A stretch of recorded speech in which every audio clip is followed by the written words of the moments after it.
Action! You know, everybody that was working here back in the day all had really crazy nicknames, and I kind of felt left out. Psycho Dave, a legendary tattoo artist in Toronto. He one day just was tattooing and stopped what he was doing and looked up and said, "You're Sarah fucking Bang Bang." Sex and drugs and rock and roll. Maybe not so much now, but 15 years ago, it was like sex, drugs, and rock and roll, man. You know, like if you were a tattoo artist, you were a fucking rock star. So you get trapped into that, you know, like the drinking, partying, drugs, all that type of stuff was like a good 10-year portion of this whole industry, you know, because back then you were looked at like a rock star, you know, because there wasn't that many tattoo artists, and you were tattooing like rock stars and shit, you know, and athletes and all types of stuff. So it's easy to get sucked into that lifestyle, you know, and I totally did. And I think like artists too in general were just more susceptible to like being under the influence. I don't know if it's like an artist thing or not, but yeah, I think a lot of us have issues. Yeah, I definitely had issues with alcohol and drugs. Obviously tattooing like you need to have a clear mind when you're tattooing and you're putting ink into people's skin for the rest of their lives. So yeah, it was just like issues in my life that I was going through that definitely required me to stop tattooing and like get it together. Growing up in my teenage years, I think like a lot of people, you use drugs and alcohol to cover things up because when you're young, you don't know how to cope with things. As I've become an adult and more mature and have responsibilities, you learn to cope with things without drugs and alcohol. Some of us do, some don't. Maybe 19-ish, 19, 20, probably until around 26. I would say around 26, 27 was when it was really bad. And I had lost a lot of people around me. A lot of friends and boyfriends had overdosed and died because of like drugs. So seeing that firsthand was a huge wake-up call. Like I literally found my ex-boyfriend dead. Yeah, he overdosed. And that was like the day that I realized like you have to get it together, you know? So it's serious things like that really make you like open your eyes, and that was what woke me up, you know? Because there comes a point in your life where it's just like you're literally sick and tired of being sick and tired, and you're watching everything else in the world go right by you. Yeah, it was actually, my dad got diagnosed with cancer and he was really sick, and I was tattooing during that whole time period. And then after his funeral, he was sick for around 2.5 years.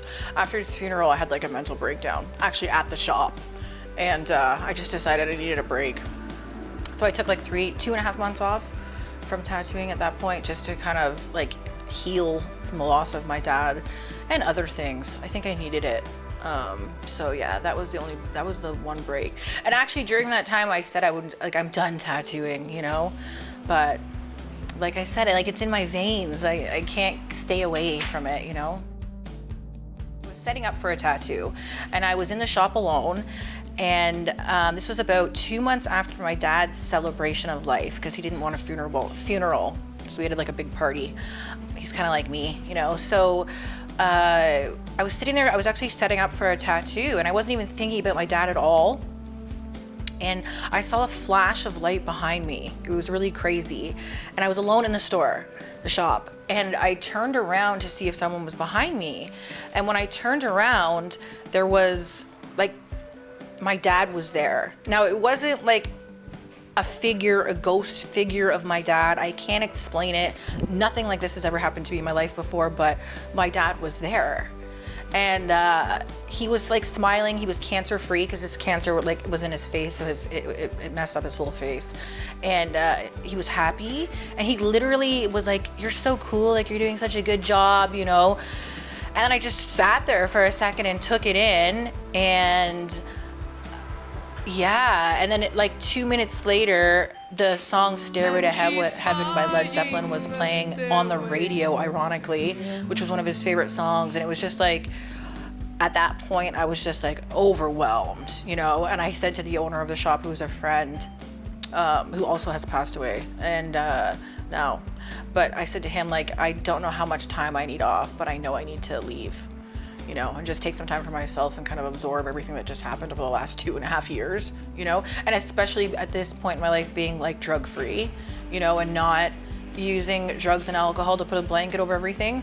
I had to learn how to cope with it on my own. I literally packed my stuff and left. Yeah, I was like, I have to go right now. Yeah, it was crazy. Even after he passed, you know, my mom said to me, oh, you know, your dad's he never told you, but he's so proud of you, you know? So he's so proud of what you've done. And like, they've known everything that I went through.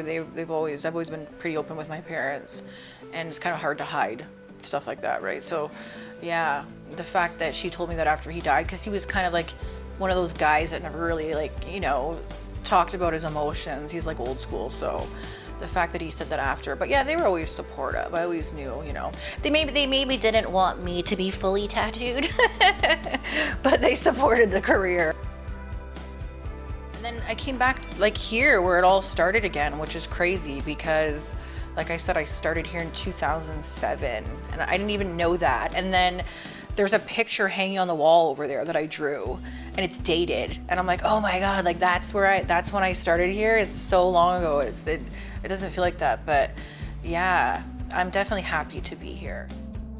My tattoos aren't super meaningful. I know some people, like, they get tattoos, like they all have a meaning, but I think like when you get to this point, they all represent a time and a place in your life, you know? So like, going back to what I said before, you can always look at a tattoo and know who did it, what you were going through in your life at that time, who you were with, how old you were. It's kind of like a scrapbook that you have, you know, and like, I can't wait to be like an old lady sitting in a nursing home, probably with a bunch of other old ladies that have tattoos, you know, because like this generation, everyone's tattooed, right? And like, we can all kind of sit back, smoke, drink, and talk about our old wrinkly tattoos and, you know, where we were in life and what we went through, and we'll probably have a lot of really cool stories to share with each other. Everything happens for a reason, man, you know, and it was all a learning experience, and it all made me stronger, and I wouldn't be here now if it wasn't what I went through before. So I try and take the positive out of it. You'll do whatever you have to do to get to where you need to be. And so I did. I earned my stripes, and now I'm back. So yeah, it's great to be home. This is like home to me.